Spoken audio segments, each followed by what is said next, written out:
God had stopped answering him. The prophet who once guided him was dead. The army of the Philistines was gathering.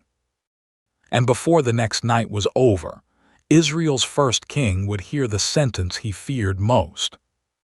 But the answer would not come from heaven. It would come from the darkness. Saul had once been chosen by God to lead Israel. He had stood taller than the people, commanded armies, and carried the hopes of a nation. But years of pride, fear, jealousy, and disobedience had slowly destroyed everything he had been given. Samuel had warned him. Because Saul had rejected the word of the Lord, the kingdom would be torn from him and given to another. That other man was David. From that moment, Saul's life became a war against a future he could not stop. He hunted David through caves and wilderness. He tried to kill the man God had chosen. He clung to the throne even while the kingdom was slipping from his hands. Then Samuel died.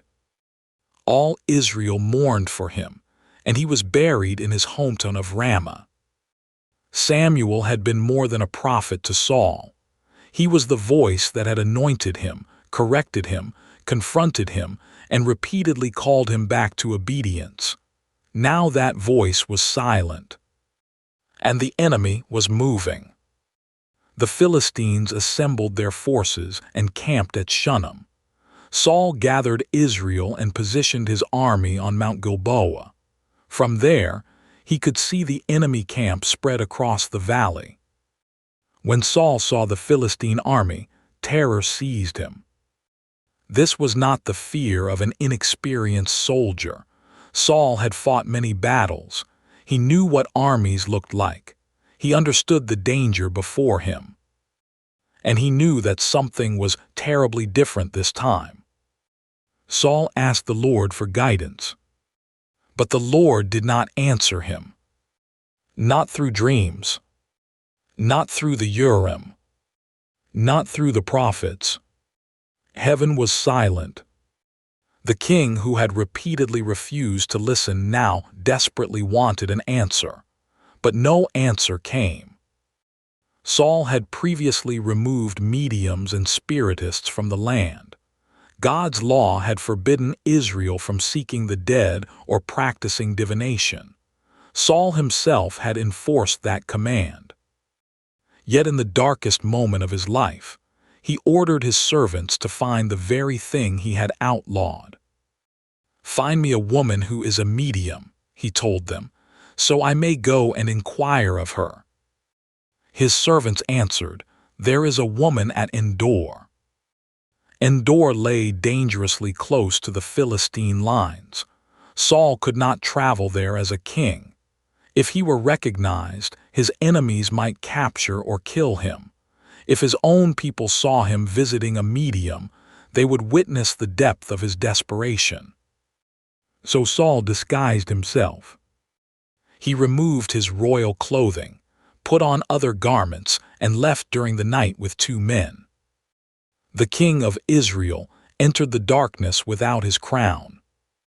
They traveled through enemy-controlled territory until they reached the woman's house at Endor.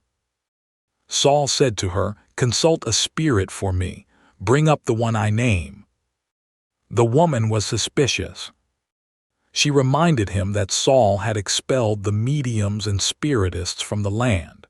She believed this stranger might be setting a trap to have her killed. Then Saul made an oath. "As surely as the Lord lives, you will not be punished for this." The words were almost unbearable. Saul swore by the living God, while asking a medium to perform what that God had forbidden. The woman asked, "Whom shall I bring up for you?" Saul answered, "Bring up Samuel." Then something happened that terrified even the woman. When she saw Samuel, she cried out with a loud voice. And suddenly, she understood who the disguised visitor was. "Why have you deceived me?" she demanded. "You are Saul." The king told her not to be afraid. "What do you see?" The woman said she saw a spirit coming up from the ground. Saul asked what he looked like. She described an old man wearing a robe. Saul believed it was Samuel.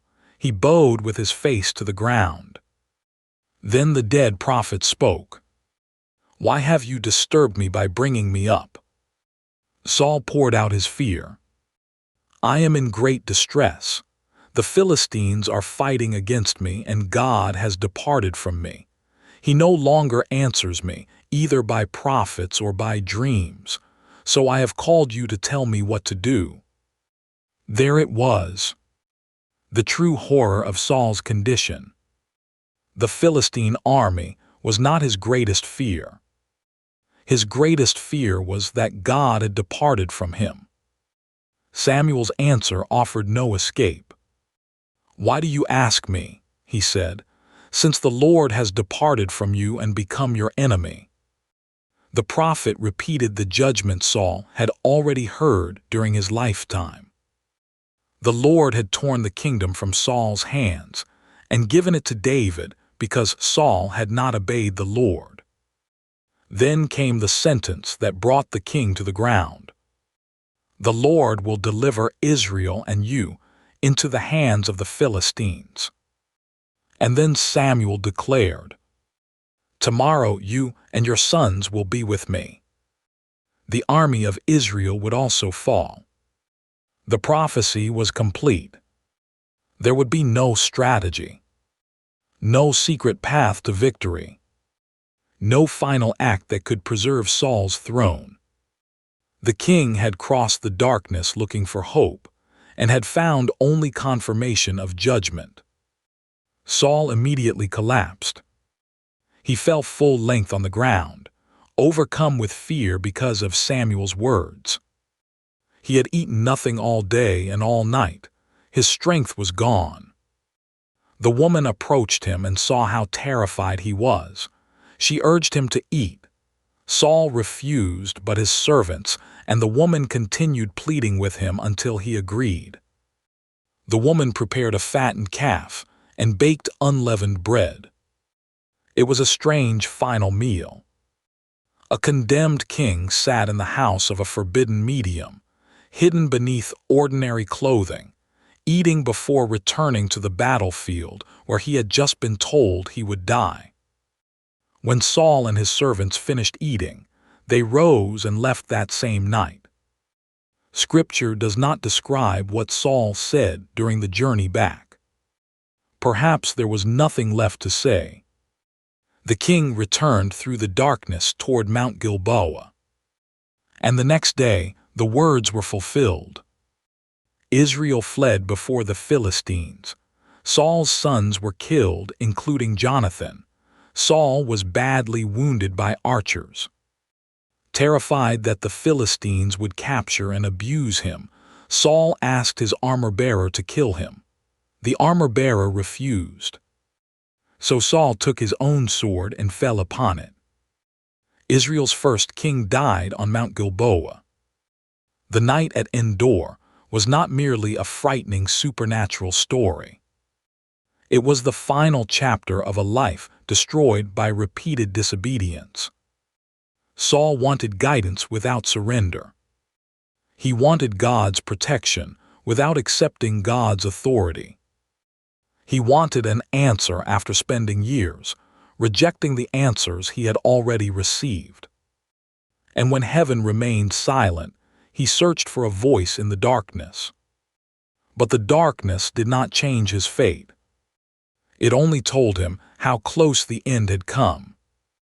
If this story made you see Saul's final night differently, subscribe to Bible After Midnight and leave a like. Here, we enter the darkest moments of Scripture to discover the warnings most people overlook.